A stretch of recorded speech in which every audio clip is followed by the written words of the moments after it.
자, 외신 캐스터 두 분과 함께 시장 곳곳에서 흘러나온 이야기 자세히 전해드리겠습니다. 명민준 그리고 권예림 외신 캐스터와 함께합니다. 명민준 캐스터, 네. 자, 금리 인상, 미국의 금리 인상에 대해서 이제 좀 수면 아래로 좀 내려간 상황인데 그래도 금리 인상을 하기 위해서 그래도 염두에 둬야 될 어떤 조건이라 그럴까요? 이런 부분에서 시장에 여신 관심을 가지고 있습니다. 자, 미국 시장 움직임의 특징적인 부분하고요. 외신 정리해 주시겠습니까? 네, 뉴욕 증시 마감 상황부터 먼저 좀 살펴보도록 하겠습니다. 이 약달러 기조가 유지된 점, 그리고 기업들의 이 이익이 호실적을 발표한 점이 이 3대 지수 상승으로 이끌었는데요. 대부분 1% 내외의 상승률을 보였습니다. 다우존스는 0.94% 상승하면서 다시 한번 18,000포인트를 돌파했다는 것이 긍정적이었고요. 나스닥은 0.7% 상승, S&P 500은 0.9% 상승하면서 2,100포인트를 다시 한번 돌파하는 모습을 보였습니다. 자, 지난주 흐름 함께 살펴보도록 하겠습니다. S&P 500 같은 경우는 지난주에 2.3%가량 상승하면서 지난 3주간의 낙폭을 이 4주째에 대부분 만회했다라는 것에 긍정적이었는데요. 다우존스 같은 경우는 2.1% 그리고 나스닥은 3%가량 상승하면서 마감했다는 점이 긍정적이었습니다. 자, 금리 인상에 대한 이 퍼즐 어떻게 맞춰져야 될까요? 옐런 의장이 합리적인 자신감이 있을 때 금리 인상을 하겠다고 해서 기자가 물었죠. 어떤 것이 합리적 자신감이냐라고 얘기했을 때 옐런 의장이 기계적인 정답은 없다라고 밝혔는데요. 하지만 전문가들은 4가지 지표에 주목해야 된다라고 전했습니다. 고용 지표 2가지, 인플레이션 지표 2가지인데요. 먼저 고용 지표 같은 경우는 실업률이 포함이 되어 있습니다. 최근 이 7년 내 최저치인 5.5%대의 실업률 우하향 추세를 계속해서 보이고 있는데요.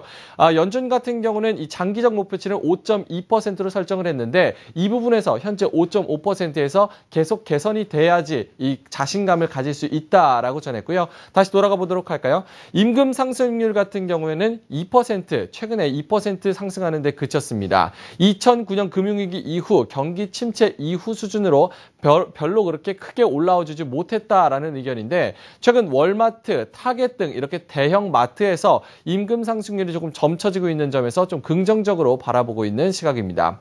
자, 인플레이션 지표 2가지도 포함이 되고 있습니다. 먼저 이 최근에 저유가로 타격을 받고 있는데요. 이 유가와 그리고 음식료 부분을 제외한 이 근원 인플레이션 같은 경우도 현재 낮은 수준이기 때문에 이 저유가와 강달러를 제외하고 나서도 이 근원 물가도 조금 올라와 줘야 된다. 2% 수준으로 좀 맞춰줘야 된다라는 의견을 전했습니다. 이외에도 투자자들과 소비자들이 기대하고 있는 이 기대 인플레이션 수준도 현재 낮은 수준인데요. 1.7%에서 현재 2% 수준까지 올라와야지 옐런이 합리적인 자신감을 가질 수 있다라고 전했습니다.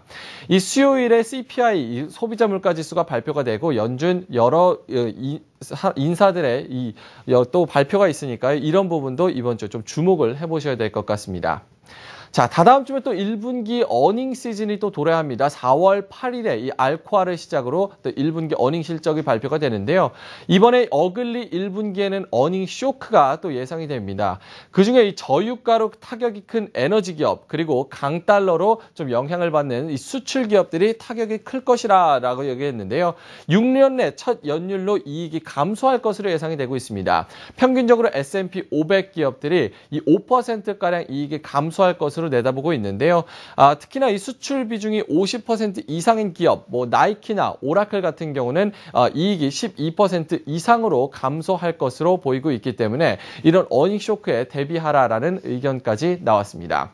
자, 어쨌든 간에 증시의 펀더멘털은 기업들의 이익입니다. 그렇기 때문에 기업들이 어닝 쇼크를 발표한다면 미국 증시도 타격을 받고 국내 증시에도 영향이 있을 수 있기 때문에 이런 어닝 쇼크에도 좀 주목을 해보셔야겠습니다. 네, 블룸버그와 마켓워치에서 나온 외신 선택에서 좀 설명을 들어봤고요. 권예림 캐스터, 자, 이 독일과 그리스 간의 정상회담이 있다고 했습니다. 그리스 구제금융 프로그램 때문인데 이 부분에 대해서 어떤 얘기가 나올지 상당히 궁금하지 않습니까? 이와 관련한 이 이야기들 전해주시죠. 네, 이 한 연구 결과에 따르면 직장인 10명 중 4명은 오늘 같은 월요일 가장 피곤함을 느낀다고 합니다. 보통 월요병이라고 부르죠. 이 그리스에서도 구제금융 문제를 놓고 별다른 진전이 없는 상황에 대해 시장은 피곤함을 느끼고 있는데요. 오늘 독일에서는 메르켈 총리와 그리스 치프라스 총리가 만날 예정입니다. 지난주에 열린 EU 정상회담의 축소판이기도 하죠. 이 지난주까지 독일과 그리스 간의 관계, 서로 다른 입장만을 주장하며 갈수록 악화일로를 걷고 있다는 외신의 평가가 많습니다. 네, 그리스가 오늘 독일과 회담을 통해 이 월요병을 잘 이겨낼 수 있을지 지켜봐야겠습니다. 네, 오늘 로이터 통신을 통해 이 독일 메르켈 총리와 전문가 코멘트 이어서 함께 들어보시죠. The Greek government has the opportunity to replace certain reforms that were still outstanding on December the 10th with new economic reform proposals, as long as they have the same effect within the framework of the agreement. And whether they will have the same effect, the European institutions will decide. Most of the suggestions that Greece have come up with so far are badly thought out to the point of amateurism. So I think there's a very real fear that whatever they come up with is going to be, frankly, more of the same, and it's very clear that the Troika's patience is wearing thin, and Greece's balance sheet is looking in a fairly parlous state. 네, 이번 주 그리스 구제금융 문제가 시장의 변수로 다시 떠오를 것으로 전문가들은 예상하고 있습니다. 한편 독일은 그리스가 구제금융을 원한다면 채권국들이 원하는 개혁에 쓴 약도 받아들여야 한다는 입장입니다. 반면 그리스는 긴축 정책이 대량의 실업을 비롯해서 그리스 경제를 더욱더 어렵게 할 것이라고 주장하고 있는데요. 이 문제는 그리스의 자금난이 심각해지고 있습니다. 그나마 다행인 것은 주말 동안 유럽연합이 인도주의적 위기를 줄이는 명목으로 그리스에 우리 돈 약 2조 4천억 원을 지원하기로 결정했습니다. 네, 이제 명민준 캐스터가 그 외 시장 마감 상황 전해주셔야겠습니다. 이 업종별 특징도 살펴볼 텐데 뭐 흐름이 좋았던 만큼 전반적인 업종이 고루고루 좀 양호한 모습 보이지 않았겠습니까? 전해주시죠. 네, S&P 500 섹터별 흐름 같은 경우는 말씀하셨다시피 전체적인 상승권이었습니다. 강하게 파란불이 켜진 하루였는데요. 특히나 이 금융주가 1% 가까이 오르면서 가장 강한 흐름을 가져가는 하루였습니다. 자, 유럽 증시 최근 흐름이 좋습니다. 이 독일과 그리스의 노이즈가 있기는 하지만 독일 같은 경우는 12,000포인트를 다시 한번 돌파했고요. 런던 증시는 사상 최고치를 경신했습니다. 그리스도 2% 이상 상승했고요. 남부 유럽도 1.6%에서 3%까지 상승하면서 마감했습니다. 자, 상품 시장으로 넘어가 보도록 하겠습니다. 달러 약세 기조가 조금 강화되는 추세입니다. 달러 인덱스 100포인트까지 갔다가 현재는 97레벨대까지 다시 떨어진 모습이고요. 연준의 금리 인상 기조가 조금 늦춰질 것이다라는 전망이 우세한 가운데 국채 수익률은 또 2% 가까이 떨어졌습니다. 이 약달러를 보이다 보니까 금 가격도 1%대 강세였고요. WTI도 2%대 반등하면서 배럴당 다시 46달러 선까지 회복하는 모습을 보였습니다. 예. 자, 권영림 캐스터 시장의 말말말 전해 들어봐야 되겠습니다. 오늘의 SNS 어떤 내용들이 올라와 있는지요? 네, 이 달러 약세는 주식시장 강세다. 적어도 이러한 공식이 지난주 마지막 거래일의 뉴욕 증시에는 통했습니다. 달러 인덱스는 전일 대비 1%가량 떨어져 97달러 선을 기록했는데요. 이 미국의 조기 기준금리 인상 가능성이 다소 줄어들었다는 평가입니다. 이렇게 달러가 약세를 기록하면서 다우지수는 140포인트 오르고 나스닥도 5,000선을 다시 돌파했습니다. 이 달러 약세는 다우지수의 견인 역할을 톡톡히 했죠. 대규모 다국적 기업들이 다우에 몰려 있기 때문입니다. 이뿐만 아니라 달러 약세는 상품 시장도 이끌었습니다. 국제유가는 WTI 기준으로 4% 껑충 뛰어 45달러 선에 안착했고요. 금값 역시 1.3% 올랐습니다. CMC 마켓의 제스퍼 롤러 애널리스트는 이번 주 달러 흐름에 주목할 필요가 있다고 전했는데요. 이번 주 옐런 의장이 다시 한번 시장의 주목을 받을 이슈가 있기 때문입니다. 옐런은 현지 시간으로 27일 샌프란시스코에서 통화 정책에 대한 뉴 노멀이라는 주제로 연설을 할 예정입니다. 여기서 옐런 의장의 발언이 지속적인 비둘기파적일지 주시하라고 강조했습니다. 네, 다음 트윗 살펴보겠습니다. 최근 중국 증시는 양회를 기점으로 추가 경기 부양에 대한 기대감이 커진 상황입니다. 7년 내 최고치를 경신하는 등 신기록 행진을 이어가고 있죠.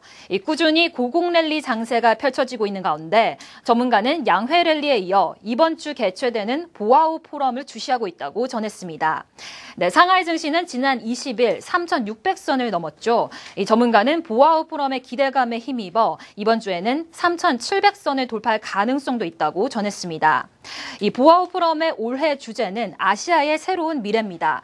현재 우리나라에서도 뜨거운 이슈 중 하나죠. 아시아인프라투자은행 AIIB도 주요 화두가 될 전망인데요. 또 시진핑 주석의 새로운 경제 구상인 1대1로 즉 육상과 해상 실크로드에 대한 자세한 이야기도 나올 것으로 전해지고 있습니다. 네, 마지막은 국제유가와 관련된 트윗 살펴보겠습니다. 미국 석유화학 기업인 엑시올의 데이비드 베이트먼 전문가는 현재 국제유가는 March Madness, 즉 3월의 광란이 한창 진행 중이라고 전했습니다. 여러 가지 이슈에 따라 크게 요동치는 국제유가. 최근 미국 셰일 업계에 대한 규제가 강화됐는데요. 그동안 셰일 혁명이라고 불리던 미국의 영향력이 줄어들 것이라는 의견입니다. 한편 시장에서는 국제유가가 바닥이냐 아니면 추가적으로 하락할 것이냐 이렇게 엇갈린 전망이 계속 쏟아지고 있는데요. 원자재 투자의 왕이라고 불리는 데니스 가트먼은 국제유가가 올 연말이 되면 배럴당 15달러까지 떨어질 것으로 내다봤습니다. 현재 달러 강세와 원유 재고량이 급속도로 늘어나고 있는 이유를 들었는데요. 반면 국제유가 바닥론도 만만치 않습니다. 미국 셰일오일 업체들이 설비 투자를 큰 폭으로 줄이고 있고 최대 6개월 이후부터는 미국의 원유 생산 증가율이 크게 둔화된다는 입장인데요. 그렇게 되면 국제유가는 셰일 오일 업체들이 어느 정도 수익성을 확보할 수 있는 수준까지 오를 것이라는 의견입니다. 네, 두 분 이야기 잘 들었습니다. 수고하셨습니다.